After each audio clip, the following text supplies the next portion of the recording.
Bella cracked open a crash pod leaking radiation and adopted 3 apex predators before I could stop her. Let me back up. You need context for this disaster, and I need you to understand that I followed every protocol correctly. What happened next was not my fault. I'm Bixall, Security Chief for Research Station Kalos. 17 years on this job, handled everything from containment breaches to diplomatic incidents. Never lost a researcher, never had a fatality, perfect record. Then Bella arrived. She was an archaeologist. Harmless profession, right? Wrong. Should have been my first warning that humans don't do anything the expected way. Most archaeologists study ruins quietly, catalog artifacts, write boring reports. I thought I was getting a quiet academic who would spend her days examining dirt samples. The crash happened 3 hours after her shuttle docked. Emergency klaxons split the morning shift. Proximity alarms screaming about an unidentified object entering Atmo too fast. Trajectory uncontrolled. I mobilized security teams, sent out scanners, tracked the pod as it carved a burning line across the southern continent, and punched into the glacier fields about 40 kilometers from the station. Standard procedure: scramble emergency response, assess survivors, secure the site. I took a team of 6 in 2 skimmers, expected to find wreckage and bodies, maybe some salvage. What I did not expect was to find Bella already there. How did she even get there? I found out later she commandeered a cargo transport the moment alarms started, told the pilot it was an archaeological emergency. The pilot, because humans apparently hypnotize other species, actually believed this made sense and flew her directly to an active crash site. When my skimmers landed, I saw her standing 30 meters from a pod half buried in ice. Smoke poured from cracks in the hull. Radiation warnings flashed red on my scanner. The whole area should have been cordoned off. Decontamination teams deployed first. Hazard assessment completed. Bella was walking toward it. Stop! I vaulted from my skimmer, 3 of my security team behind me. That pod is compromised. Radiation levels are dangerous. Step away from the site immediately. She turned, looked at me like I had suggested something mildly inconvenient. I hear something inside. Automatic systems. The pod is damaged. Please step back to the safety perimeter. No, listen. She held up one hand. Human hands are strange. All those flexible fingers, no claws. Something's alive in there. I activated my audio sensors, filtered out wind and ice settling and the groan of cooling metal. Found it. A sound, rhythmic and organic, coming from inside the pod. Low frequency, aggressive pattern, roaring. Something was roaring inside that pod. My team will handle extraction, I said, keeping my voice level. Please return to your transport. Bella was already climbing over broken ice toward the pod. It sounds small, young, maybe. That's not your concern. This is a security situation. Those aren't automatic systems. Those are distress calls. She reached the pod's exterior, ran her hand along the scorched hull plating. They're scared. They, plural, multiple life forms. Step away from the pod. That's a direct order. She found a crack in the hull seam, tried to get her fingers into it. Can't. Something's alive in here and it's terrified. Do you have a pry bar? I did not give her a pry bar. I tried to physically pull her away from the pod, which was my second mistake that day. First mistake was not stunning her immediately. Bella shrugged off my grip like I weighed nothing. I'm not a small individual. I have 4 limbs and a leverage advantage. She removed my hand from her shoulder with casual strength that should not exist in a species her size. I need to open this, she said. scanning the hull for access points. The roaring inside intensified. Multiple voices, high-pitched, definitely juvenile. My scanner was having trouble identifying the life signs through the radiation and damaged shielding. "We have proper equipment incoming," I said. "Extraction specialists, medical teams, decontamination units. They'll arrive in 15 minutes. These things don't have 15 minutes. Bella grabbed a rock from the ice. A rock, like we were living in primitive times before tools existed. "The pod's atmosphere is venting. Life support is failing." She swung the rock at the access panel. "Stop! You could rupture containment!" She hit it again. The panel cracked. Again, metal bent. The roaring inside went frantic, multiple voices overlapping. "Please tell me you're not doing this," I said to the universe. My gods, anyone listening? Bella smashed the panel completely, reached inside, found the manual release. "If something's dying in here, I'm getting it out. You don't even know what species." The hatch unsealed with a hiss of escaping atmosphere. Acrid smoke poured out, made my eyes water. Bella coughed but didn't back away. She grabbed the hatch with both hands and pulled. It shouldn't have moved. Those hatches are reinforced, require hydraulic assistance to open. Bella hauled on it like she was opening a cabinet, muscles straining, and the hatch groaned open. 3 things came tumbling out into the ice. Small things, furred things, things with too many teeth and claws that were already too long. They fell in a pile, tangled together, mewling and spitting. My scanner identified them instantly. My blood went cold. Vorcath cubs. "Oh no," I whispered. "Oh, look at you." Bella dropped to her knees in radioactive snow next to 3 juvenile apex predators. "You're okay. You're safe now." "Get away from them!" I yanked my weapon from its holster. "Those are Vorcath. They're predators." Bella scooped up all 3 cubs like they were harmless pets. They were the size of her torso, each one, all muscle and developing fangs. They squirmed in her arms, making distressed sounds. "Why, they're babies," Bella said. Like this explained everything. "They're lethal. Put them down." The cubs stared at me with too many eyes, silver and reflecting, predator eyes. Their small mouths opened, showing rows of teeth designed to tear meat. One of them hissed at me. Bella adjusted her grip, cradled them against her chest. "Shh, it's okay. The scary security chief isn't going to hurt you. I'm not the threat here.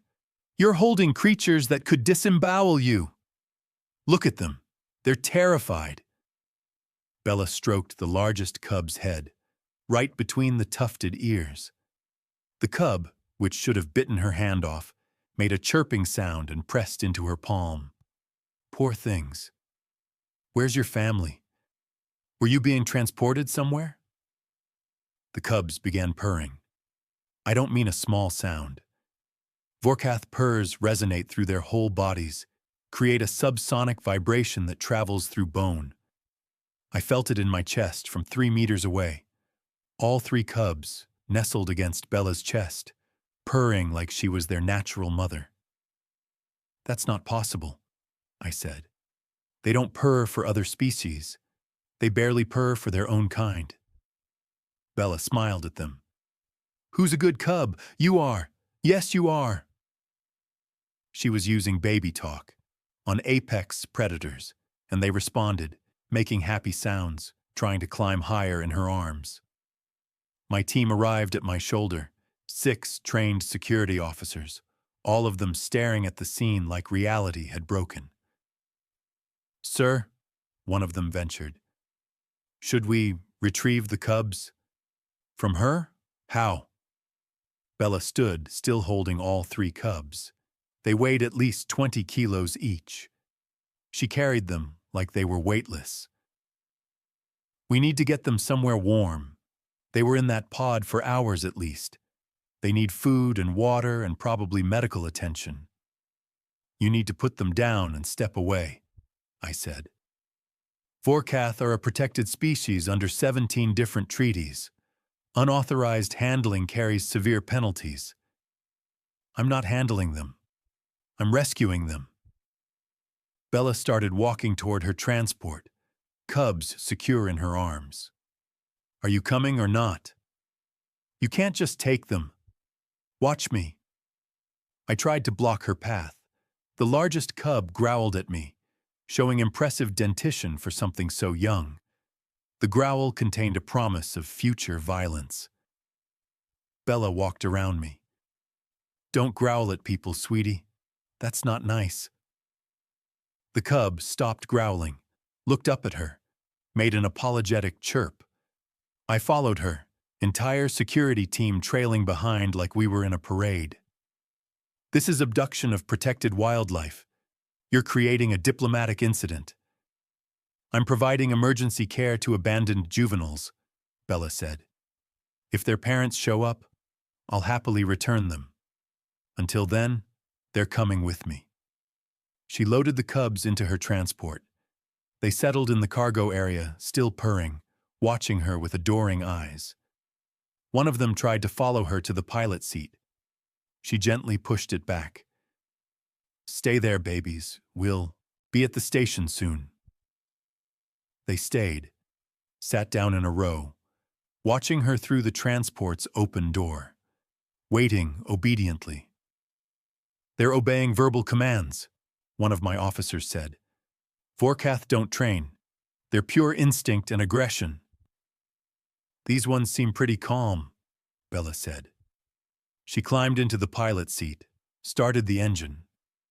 See you back at the station, Bixall. We'll need a room with temperature control and probably some meat. Raw meat, I assume? What do Vorcath cubs eat? Terror and violence, I said flatly. So, raw meat. Got it. She closed the transport door. The cubs pressed their faces against the window, watching me with unsettling intelligence. I watched her transport lift off, bank toward the station, fly away with 3 creatures that would grow into killing machines. Sir, my second officer said carefully. What do we do? Notify the commander. Contact xenobiology. Get Medical Officer Talmora on standby. And someone find out who those cubs belong to. Because when the Vorcath find out a human took their young, we're going to have a war. We returned to the station to find Bella had already claimed quarantine room 3. She'd requisitioned blankets, heating elements, water dispensers, and 40 kilos of raw protein from the cafeteria. The cubs were eating when we arrived, tearing into meat with enthusiasm, blood everywhere.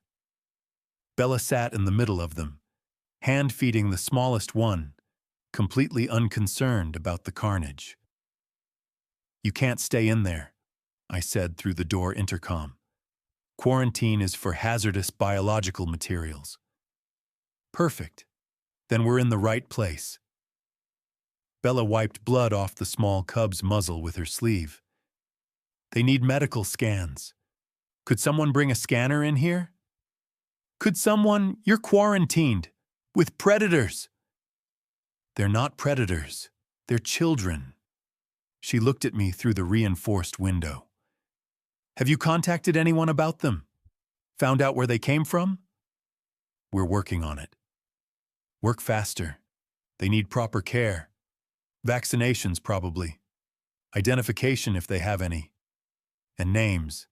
They need names. They're not pets. Of course not. They're my babies now.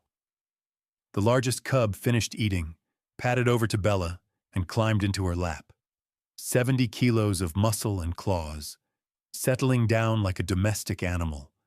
It rested its massive head on her shoulder, closed multiple eyes, and went to sleep. Sir, Talmora's voice came through my comm. I'm at the quarantine room. Has she been exposed to Vorcath biology? She's been cuddling them for 30 minutes. That should be fatal. Vorcath secrete a pheromone that triggers aggressive flight responses in prey species. She should be catatonic with fear. Through the window, Bella was humming to the sleeping cub. The other two were cleaning themselves, grooming like they were completely domesticated. "Can you explain what we're seeing?" I asked. Talmora stared through the window. No, I really can't." The smallest cub finished grooming, trotted to the door, and started scratching at it. Not attacking, not trying to escape. It was whining, looking back at Bella, then at the door. "I think it needs to go outside," Bella said helpfully. "Like for bathroom purposes." "You've had them for an hour and they're house-trained? They're smart. Aren't you smart?" "Yes, you are." She was talking to the cub again. It wagged something that might have been a tail. "Could someone take them to an appropriate area?" "You want me to escort a Vorcath cub to the bathroom? Unless you want them going in here?" The cub whined again, more urgently. I made a decision I would regret. "Fine, open the door, I'll take it." "See? The security chief isn't so bad." Bella stood, disturbing the sleeping cub, which woke and growled. "Shh, it's okay. Stay here with your siblings." She opened the door. The small cub bounded out, stopped at my feet, looked up at me with way too many eyes. "Go with Bixall," Bella said. "He'll show you where to go. Be good." The cub followed me down the corridor. Just followed, like I was its parent, like we were taking a casual walk. When we reached the disposal area, it did its business efficiently and waited for me to lead it back. "This is not how Vorcath behave," I told it. It chirped at me. When we returned to quarantine, the cub ran back to Bella and jumped into her arms. She caught it, laughing, spun around once. The other cubs joined in, all of them trying to climb on her at once. "See? Everything's fine," Bella said. "They just needed someone to care about them." "The station commander is on her way," I said. "You're going to need to explain this situation." "Happy to." Bella sat down, cubs arranging themselves around her. "I found abandoned children and provided emergency assistance. Pretty straightforward. They're not children, they're babies who were alone and scared, and now they're safe." Bella looked at me directly, something humans do that feels aggressive to most species. "I'm not giving them up to whoever dumped them in a failing pod." "You don't know they were dumped." "Then where are their parents? Why were they alone in a damaged transport?" I had no answer. My team was still analyzing the pod's origin, but initial scans showed it had been adrift for at least 2 days. No distress beacon, failing life support, no identification markers. Someone had abandoned these cubs to die. The smallest one climbed onto Bella's shoulder, wrapped around her neck like a scarf. She reached up, steadied it absently. It purred against her ear. "I'm keeping them," Bella said, "until we find their family or until they're old enough to decide for themselves. They're staying with me." "That's not your decision." "Watch it be my decision." The cubs looked at me, all 6 pairs of eyes locked on my position. Not threatening, just watching. Waiting to see if I would challenge their new mother. "The commander will be here in 10 minutes, I said. "Looking forward to it," Bella said. She was still sitting there with 3 Vorcath cubs when Commander Shelrix arrived, took one look through the window, and said the words every security chief dreads. "What in the name of all gods am I looking at?" "A diplomatic catastrophe," I said. "Also possibly a new form of interspecies bonding. Xenobiology hasn't decided yet." Through the window, Bella waved at us. The cubs waved too. imitating her gesture with their paws. I started drafting my resignation.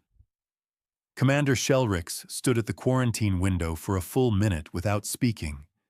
Inside, Bella had constructed a nest from blankets and was reading to the cubs from a datapad.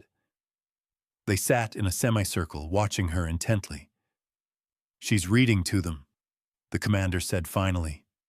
"Yes." "What is she reading?" I checked the datapad feed. "A children's story about a small creature who gets lost and finds a new family." "Of course she is." Shelrix turned to me. "How did this happen?" I explained the crash site, the unauthorized rescue, the immediate bonding, left out the part where I failed to physically stop her. The commander didn't need that detail. "Can we remove the cubs?" she asked. "Talmora tried an hour ago. Cubs became aggressive, not toward Bella, toward us. They've designated her as pack leader." "That's biologically impossible." "I've stopped using that word around humans." Shelrix activated the intercom. "Bella, this is Station Commander Shelrix. We need to discuss your situation."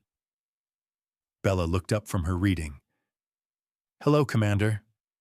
Would you like to meet them? They're very friendly. I need you to surrender the cubs to proper authorities." "Which authorities? Who owned that pod?" "We're investigating. Until you find out, they stay with me." Bella went back to reading.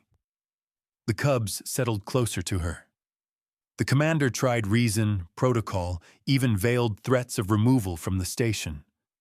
Bella countered every point calmly while absently petting whichever cub was closest. After 20 minutes, Shelrix gave up and called Kivrex. Our xenobiology specialist arrived with scanning equipment and 17 years of education. He took one look through the window and set everything down. "That's not happening," he said. "What's not happening?" I asked. "All of it.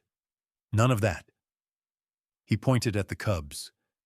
"Vorcath don't imprint on other species.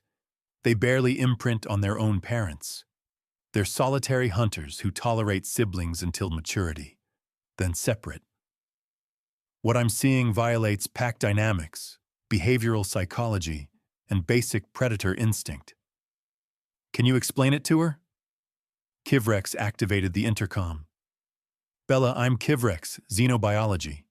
Those cubs should be trying to establish dominance over you."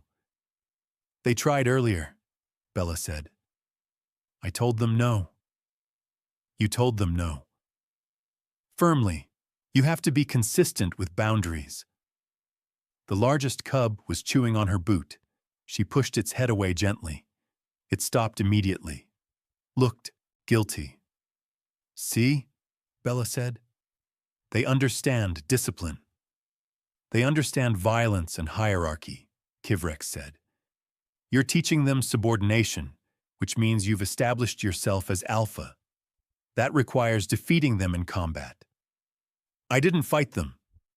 I just made it clear I was in charge." "How?"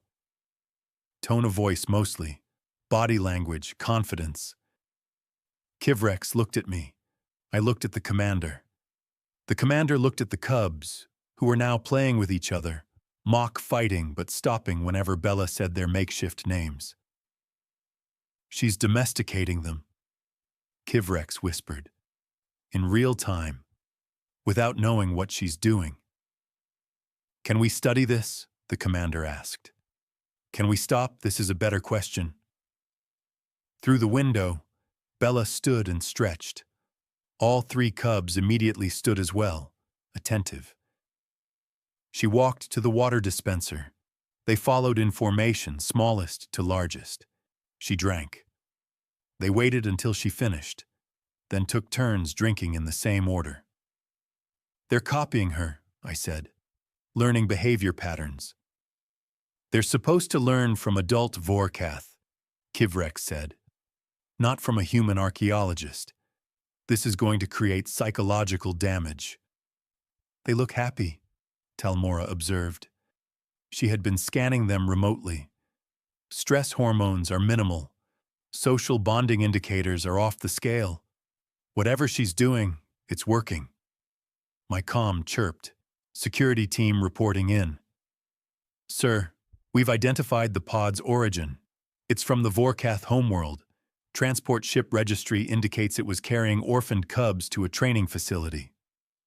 Orphaned how? Colony destruction. Raiders. The cubs' entire settlement was wiped out 3 weeks ago. I closed the channel, looked at Bella through the window. She was playing with the cubs now, some kind of game involving hiding and finding. They were learning to hunt, I realized. She was teaching them without understanding what she was teaching. Commander, I said quietly, the cubs are orphans, war orphans. Shelrix understood immediately. Contact the Vorcath Homeworld Authority. Inform them we have survivors and request guidance. They're going to want them back.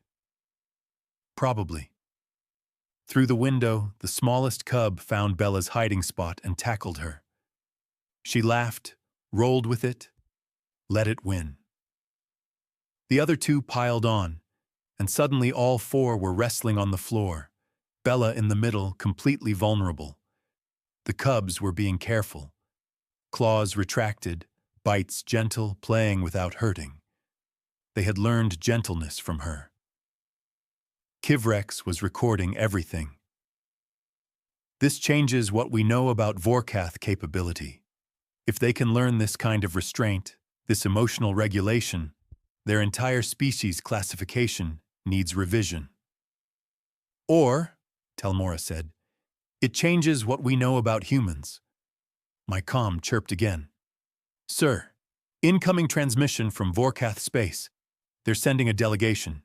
ETA 6 hours. I looked at Bella, still playing with 3 creatures that would grow into killing machines, completely unaware that their species was about to arrive and demand their return. Tell the commander they're sending a delegation, I said to Shelrix. She already knew. Prepare diplomatic protocols, and someone figure out how to tell the human she can't keep them. Through the window, Bella had fallen asleep in her nest of blankets. 3 Vorcath cubs curled around her protectively, eyes open, watching the door, guarding their mother. The Vorcath warship arrived ahead of schedule, which meant they were either very concerned or very angry. Probably both. I watched it dock through the observation port, a massive vessel designed for combat, bristling with weapons that could reduce our station to debris. 3 figures emerged from the airlock, each over 2 meters tall, covered in dark fur and ceremonial armor that marked them as high-caste warriors. Commander Shelrix met them in the main docking bay with full diplomatic protocols. I stood 3 steps behind her, hand near my weapon, knowing it would be completely useless if things went badly. The lead warrior stepped forward. His face was all sharp angles and too many teeth, eyes that reflected light like mirrors. I am Korash, pack leader of the Northern Territories. We received word that human personnel have unlawfully detained 3 cubs of our species. Not detained, the commander said carefully. Rescued from a failing pod that crashed on our planet. Rescued. Korash's lips pulled back, showing fangs. Not a smile. Definitely not a smile. Where are they? Quarantine section. We've been providing care while attempting to locate their origin. They are orphans from the Velmar colony. We were transporting them to a training facility when the pod malfunctioned and ejected. We've been searching for 3 days. That explained the lack of distress beacon. Pod malfunction, not intentional abandonment. I felt slightly better about the situation, then immediately worse when I remembered what we had to tell them next. The cubs are healthy and unharmed, Shelrix said. However, there's a complication. Complication? The word came out as a growl. They've bonded with the human who rescued them, strongly bonded. We haven't been able to separate them. The second warrior, smaller but no less dangerous, stepped forward. Vorcath cubs do not bond with prey species. Yes, that's what our xenobiology specialist said. Multiple times. And yet, the commander gestured for them to follow. Perhaps it's better if you see for yourselves. We led them through the station corridors. Station personnel scattered when they saw the warriors, pressed themselves against walls, stared with wide eyes. The Vorcath ignored them, focused entirely on their mission. When we reached Quarantine 3, I heard Bella's voice through the door before we even got to the window. She was singing. Some human song about stars and dreams and safety. Korash looked through the window and went completely still. Bella sat in her nest with all 3 cubs draped across her. The largest one had its head in her lap, eyes closed. The middle one was curled against her side. The smallest was literally on her shoulders like living jewelry. All 3 were asleep, purring in harmony. "That is impossible," the third warrior whispered. "We've established that nothing is impossible with humans," I said. "Just highly improbable." Korash pressed his hand against the window. The largest cub's ear twitched, but didn't wake. "Those are Velmar cubs. I knew their parents, watched them born." "The human's name is Bella," Commander Shelrick said. "She's an archaeologist. Found them when the pod crashed, provided immediate care. They imprinted on her within minutes." Cubs don't imprint. These ones did. The smallest cub woke up, yawned, showing impressive teeth. Saw the warriors at the window. Its ears flattened, lips pulled back in a snarl. It made a sound that started deep in its chest. A warning. Bella's eyes opened. "Shh, baby. It's okay." She stroked its head. The cub quieted immediately, though it kept watching the window suspiciously. Korash activated the intercom without asking permission.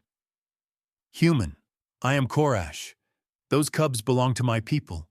I've come to retrieve them." Bella looked at him calmly. "Hello, Korash. I'm Bella. And no, you're not taking them anywhere until I have some questions answered." The warriors stiffened. I saw hands move toward weapons. "You dare question me?" Korash's voice dropped an octave, pure threat. "I dare protect children who were in a failing pod with no distress beacon and no guardians." Bella carefully moved the sleeping cubs off her lap, stood, walked to the window. She was half Korash's size, didn't seem to care. "Where were you taking them?" "To a training facility, where they would learn to be proper Vorcath." "What kind of training?" "Combat, survival, hunting, the skills they need." "Who teaches them?" "Other adults. Family members?"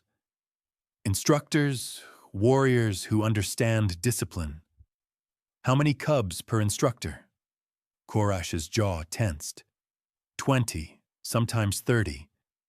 So they'd be in a facility with dozens of other orphans, minimal individual attention, raised by strangers who see them as trainees, not children. They would be raised in our tradition. Your tradition put them in a malfunctioning pod with no backup systems. Bella crossed her arms. I pulled them out of wreckage. They were terrified, alone, dying. Now they're safe, loved, and learning. I'm not handing them over to be numbers in a combat school. The second warrior snarled. Actually snarled. "You have no authority to keep them." "I have the authority of being the person who saved their lives and the person they trust." Bella glanced back at the cubs. All 3 were awake now, watching the confrontation. "Look at them. They're thriving." Kivrex, who had been silent until now, pulled up data on his scanner. She's right. Their physical development is accelerated. Cognitive function is significantly higher than baseline. Social adaptation scores are unprecedented. Because she's making them weak, the second warrior snapped. Teaching them to submit. Teaching them to cooperate, Bella corrected. Teaching them pack dynamics and emotional regulation and trust. Skills they'll need. They need to be killers. They need to be people. The largest cub stood, padded to the door, pressed its face against the window near Korash, made a soft, questioning sound. The warrior stared at it, something complicated crossing his face. Rival, he said quietly, son of Merkash. I promised your father I would see you raised strong. The cub tilted its head, clearly not recognizing the name or the warrior. He doesn't remember you, Bella said, not unkindly. He was too young when his parents died, but he remembers being scared and alone, and he remembers me finding him. We can provide for them, teach them, give them connection to their own people. Can you love them? The question hung in the air. The warriors looked at each other. Love is not our way, Korash said finally. We teach strength, independence, survival. They're babies, Bella said. They need more than survival. The middle cub joined its sibling at the window, then the smallest. All three lined up, looking at the warriors with curiosity, but no recognition. No desire to go to them. Talmora was scanning through the window. Their stress hormones just spiked. Presence of adult Vorcath is triggering fear responses. They're afraid of us, the third warrior said, stunned. Cubs should never fear adults of their own species. They don't know you, Bella said. They know me. I'm their pack. Your prey. I'm their mother. Korash's hand was still on the window. The largest cub, Rival, sniffed at the glass where his hand pressed. Then turned away, went back to Bella, pressed against her legs. Chose her. This is wrong, Korash said, but his voice had lost its certainty. They should be with their own kind. Their own kind put them in a death trap, Bella said. I'm not saying Vorcath are bad parents. I'm saying these three specific cubs need something different. They need stability and individual attention, and someone who sees them as people, not soldiers. You cannot raise Vorcath. You don't understand our culture. Then teach me. Come back regularly. Tell them stories about their parents, their heritage. Be part of their lives. Bella moved closer to the window. I'm not trying to erase their identity. I'm trying to keep them alive and healthy and happy. If you can work with me on that, I'll work with you. The warriors conferred in their own language, a series of growls and clicks I couldn't follow. Commander Shelrix watched nervously, hand on her comm, probably ready to call reinforcements that would be equally useless. Korash turned back to the window. The cubs are legally ours. We could take them by force. You could try, Bella said. But they'd fight you to stay with me. Do you really want to traumatize them more? The cubs were lined up behind her now, a small, furry army. The smallest growled at the warriors. Stop that, Bella said without turning around. The growling stopped. Korash stared at her for a long moment, then did something I never expected.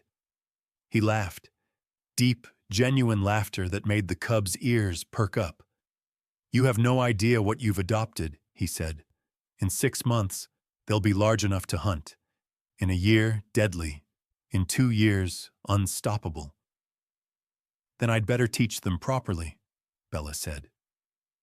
Korash studied Bella through the window for another long moment, then made a gesture to his warriors. They stepped back, hands away from weapons. I want to meet them, he said. Properly, not through glass. Absolutely not, I said immediately. We have no idea how they'll react.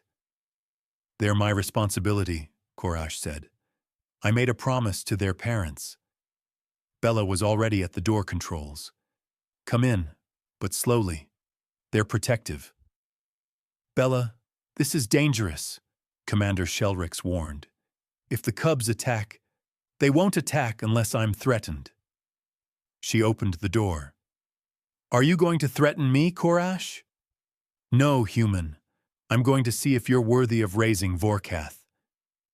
He entered alone, moving with careful deliberation. The cubs immediately positioned themselves between him and Bella, low growls building in their chests. The smallest one's claws extended, scraping against the floor. Bella put her hand on the largest cub's head. It's okay, friend. He's a friend. The growling stopped, but the cubs didn't relax. They watched Korash with complete focus, muscles tensed. Korash stopped 3 meters away, lowered himself to the floor, made himself smaller, less threatening. Rival, son of Merkash the Brave, do you know your name? The largest cub tilted its head, confused. I've been calling him Rumble, Bella said. Because of the purring. I didn't know their real names. Rival, Korash repeated. And your siblings, Teshka and Nixra. He pointed to each cub. Daughter of Velsha the Wise, son of Karnoth the Swift. The cubs looked at each other, then at Bella, uncertain. Those are beautiful names, Bella said softly. Do you want to be called by them? Rival, Teshka, Nixra? The middle cub, Teshka, made a chirping sound, stepped forward cautiously toward Korash. Careful, Bella warned. Teshka approached until she was within reach, sniffed Korash's extended hand. He remained perfectly still, let her investigate. She circled him once, then sat down in front of him. You have your mother's eyes, Korash said quietly. She was my clutch sister. I watched her raise you for 2 months before the raiders came. Teshka made a sad sound, pressing closer. I failed her, Korash continued. Failed to protect the colony. Failed to save your parents. I've carried that failure for 3 weeks. You didn't fail, Bella said. You're here now. That's what matters. Rival and Nixra approached slowly, drawn by their sister's acceptance. Soon all 3 were near Korash, letting him touch them, scent them, make the clicking sounds that Vorcath used for comfort. They remember, he said. Somewhere deep, they remember their people. Then help me teach them, Bella said. Help me raise them with both parts of who they are, human kindness and Vorcath strength. Korash looked up at her. This has never been done. Cross-species adoption. The Galactic Council won't recognize it. Then we'll make them recognize it, Commander Shelrix said from the doorway. I'll submit the paperwork myself. Our people will object, the second warrior said. Tradition demands cubs be raised by Vorcath. Your tradition has a mortality rate, Talmora observed, checking her data. 40% of orphaned cubs don't survive training facilities. These 3 have 0 chance of dying under Bella's care, because she'll fight the universe itself to keep them safe. True, Bella agreed cheerfully. Korash stood, cubs moving with him. I have conditions.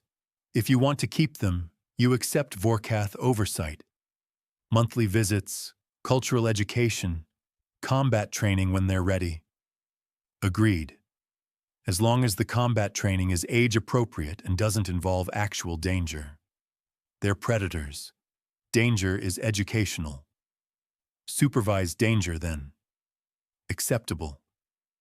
Korash extended his hand. Bella shook it. The cubs watched the gesture, filed it away as another thing to learn. You're insane, human. I've been told that before.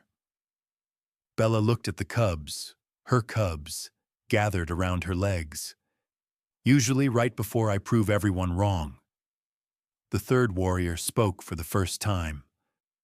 What will you do when they're grown? When they tower over you and have strength enough to tear metal? Love them anyway, Bella said simply. Same as I do now. Nixra, the smallest, climbed onto her shoulders. She staggered slightly under the weight, but adjusted her balance, wrapped her arms around him to keep him steady. They'll need space, Kivrex said.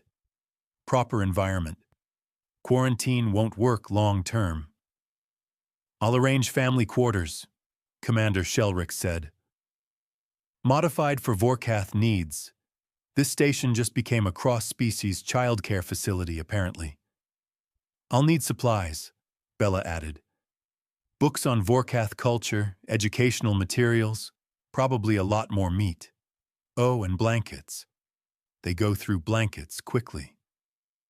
I'll send instructional materials, Korash said. Videos of proper hunting technique, historical records, language lessons. Language lessons? They need to speak both human standard and Vorcath battle tongue. Bilingual education starts early. Of course it does. Bella shifted Nixra's weight. Anything else I should know? Dietary restrictions, medical needs, cultural taboos. They'll molt twice before adulthood. Adolescence involves territorial aggression. Mating season is complicated but years away. Korash looked amused. You've adopted a tremendous amount of work, human. Good thing I'm unemployed then. The archaeology can wait. You're giving up your career? I asked. I'm reprioritizing. Ancient ruins aren't going anywhere. These three need me now.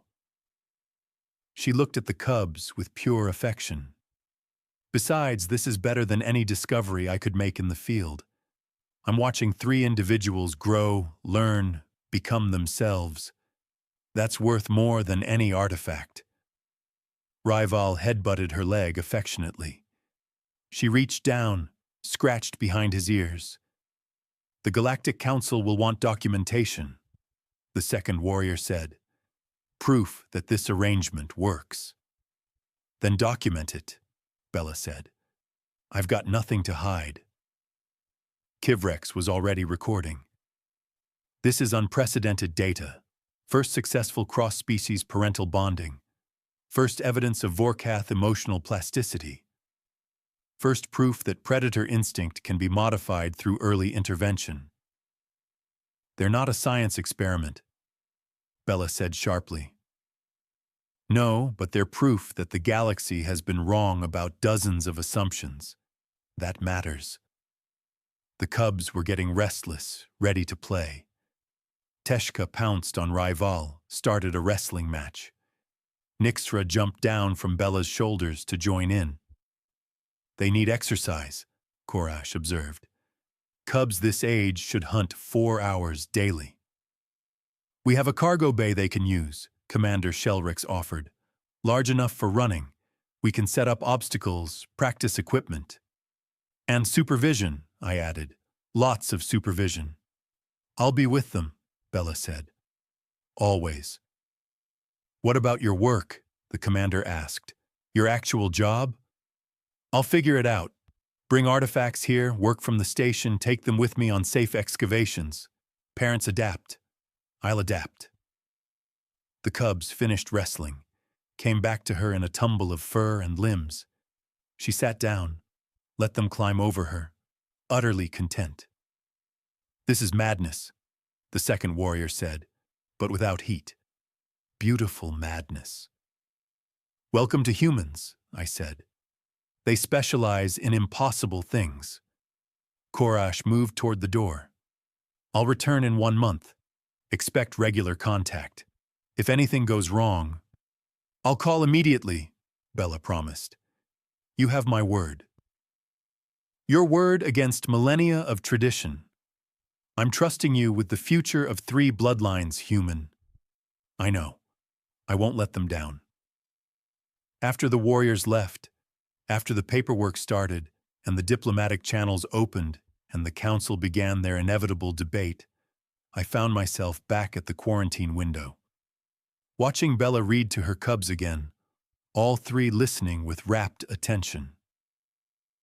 "Sir," my second officer said, "should we maintain security protocols?" "For what? She's not going anywhere, and neither are they. This changes everything, doesn't it? If humans can do this, what else can they do?" I thought about Bella cracking open a radioactive pod with a rock, adopting 3 apex predators through sheer force of will, convincing a Vorcath pack leader to accept cross-species parenting. Everything, I agreed. They change absolutely everything. 3 months later, I watched Bella leave for her first off-station dig.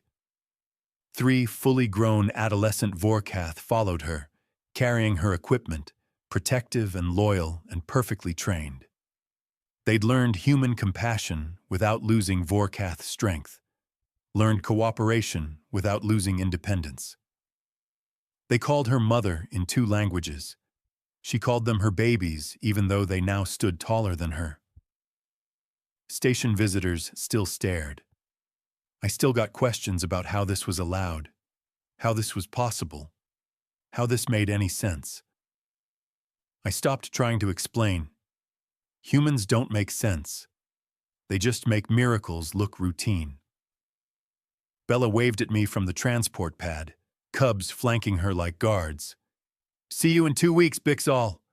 Try not to let anything explode while I'm gone." "No promises," I called back.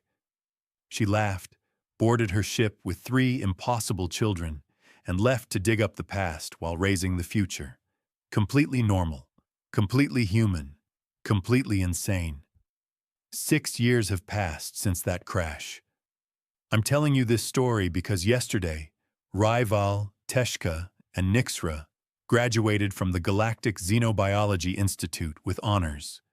3 Vorcath who can speak 6 languages, understand diplomatic protocol, and still hunt with lethal efficiency when needed.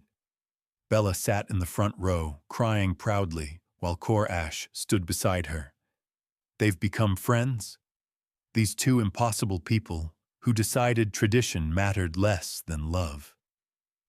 The Council officially recognized cross-species adoption last year.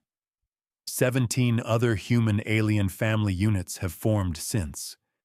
Humans keep doing this, finding abandoned young and declaring themselves parents, rewriting every rule we thought was absolute. I asked Bella once if she regretted giving up archaeology for motherhood. She looked at me like I was stupid. I didn't give up anything. I found 3 people who needed me, loved them, and watched them become extraordinary. That's not sacrifice. That's privilege. Rival still calls me the scary security chief.